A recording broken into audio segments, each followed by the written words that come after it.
Hi everyone, welcome to the Spice Kitchen. My name is Edward. This is my first video ever in the channel. I'm really nervous but excited about sharing my ideas of home cooking with you guys. So today, to start off my channel, I'm going to show you how to make a really easy and delicious sambal tofu.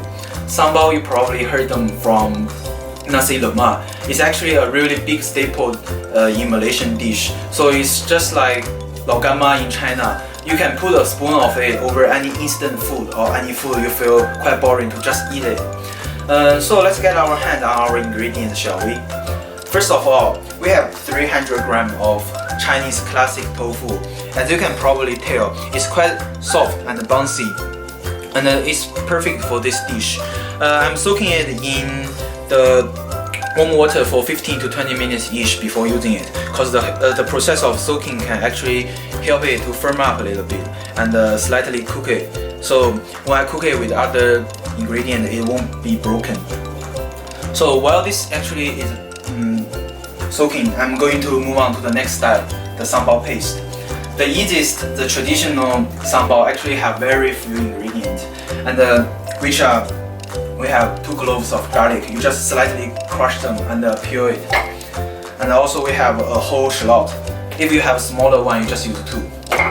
And here we have 10 to 12 pieces of dry chilli. I soak them in warm water for 30 minutes before I use it.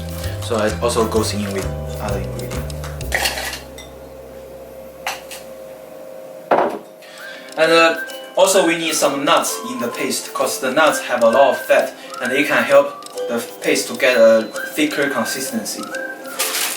And in Australia, macadamia nuts is really easy to be found in any grocery stores, so I'm going to use this. In Southeast Asia, people actually use candle nuts, and it's actually poisonous if you eat it raw. Yeah, here we actually have the easiest sambal paste. But for this dish, I'm going to actually add a little bit more umami-ness to it. So in Malaysia, actually there is something called sambal belacan, which is sambal paste with belacan.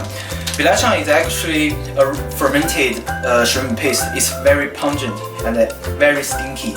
And this is the reason why Malaysian people sometimes have the dry kitchen and wet kitchen to sort of stay away the belacan stinky smell. But for this dish, I'm not going to use belacan because it's too pungent. It will just take over the light tofu taste. I'm going to just substitute it with 2 tablespoons of dry shrimp. This dry shrimp is really fishy and umami as well. We just add around 2 tablespoons of it, or 1/2. I think will be more than enough.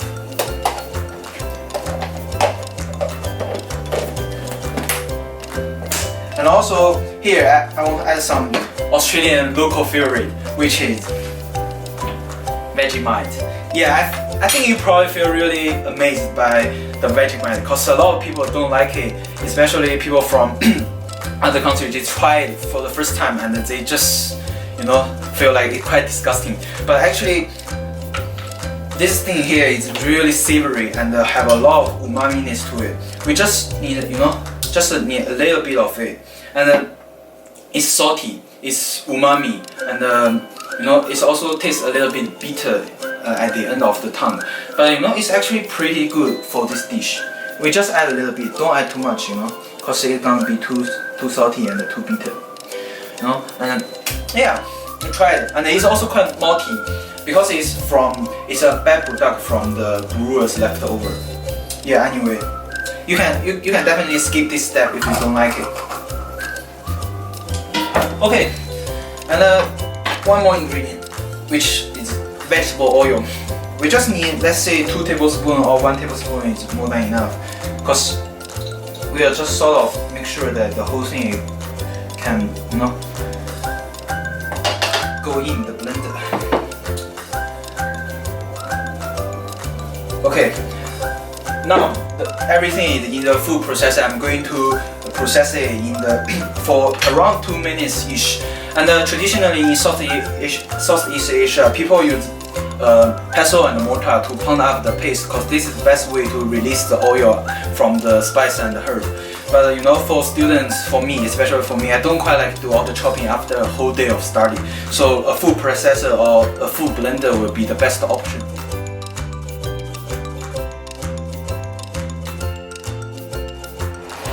Okay, now we have already made the paste.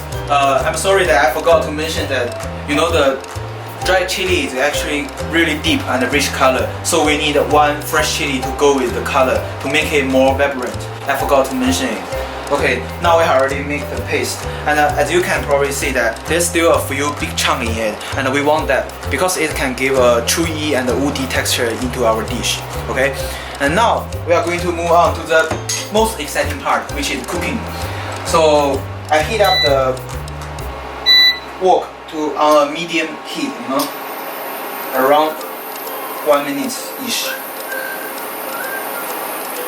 And we also need 1 tablespoon of vegetable oil.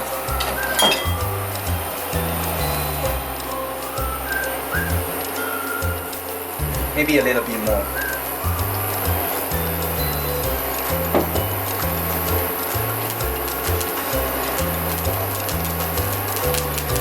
And now put in our paste.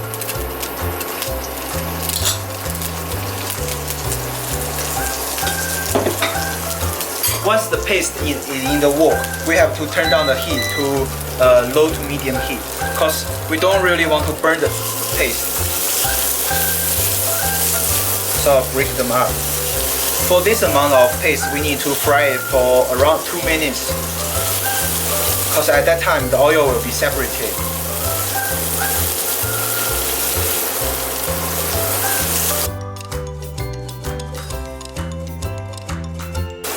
Now once you can see, the oil is already separated from the spice and herbs. See, it's become really shiny and beautiful, and that's a good sign of the paste is already ready. Okay, the paste is done, and then we are going to move on to the next step. I'm going to put a little bit of shiitaki mushroom. I soak them in water for around 10 minutes.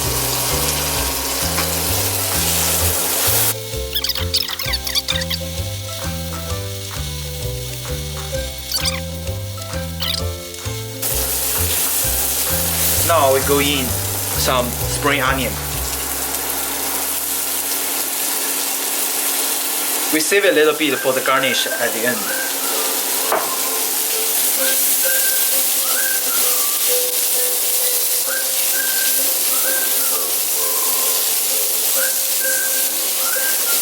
I've already fried around 30 seconds.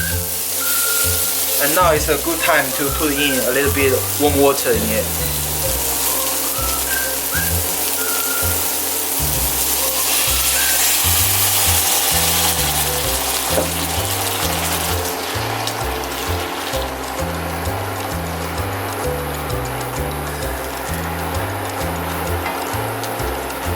And then bring it up to boil.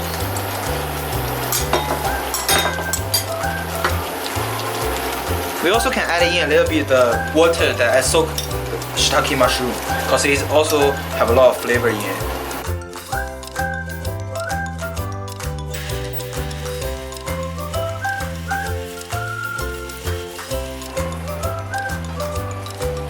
Now we need to put in our tofu.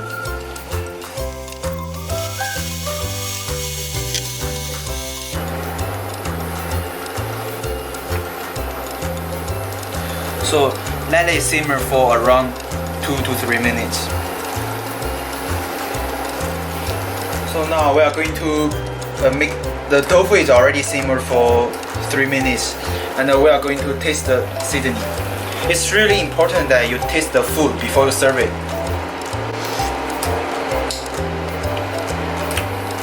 I need a little bit of soy sauce. Around 1 tablespoon. And also need a little bit of salt.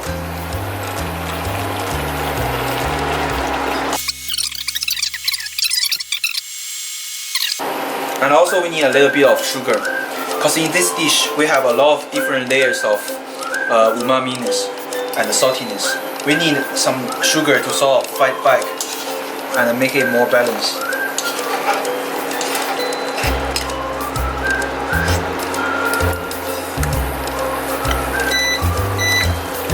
Yeah, I think now it's pretty much ready. It's spicy, it's umami, and it's salty. Yeah, I think everything is spot on.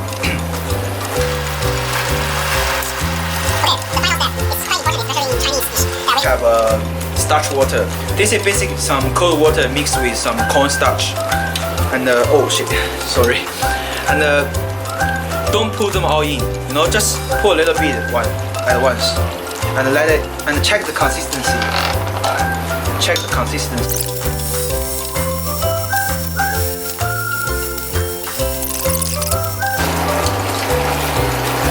Yeah. Okay. And the final touch is a splash of black vinegar. Just add in. So for this dish, I'm just going to serve it with some rice, and it's just beautiful. You know, you just pour them over the top, and with a little bit of spring onion we left over, no, on the top.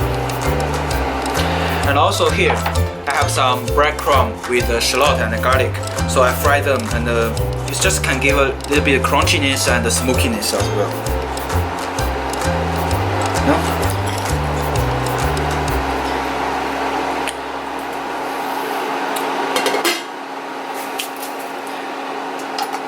And so here I have my version of sambal tofu. You know, excuse me, I'm going to dig in.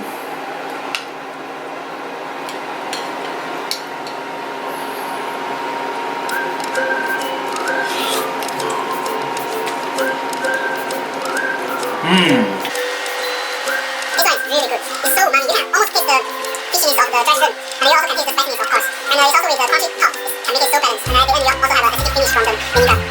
Yeah, I think this dish is pretty much it. If you really like my video and you really like my ideas of home cooking, please subscribe and stay tuned out for any new update. So bye my friends, till next time.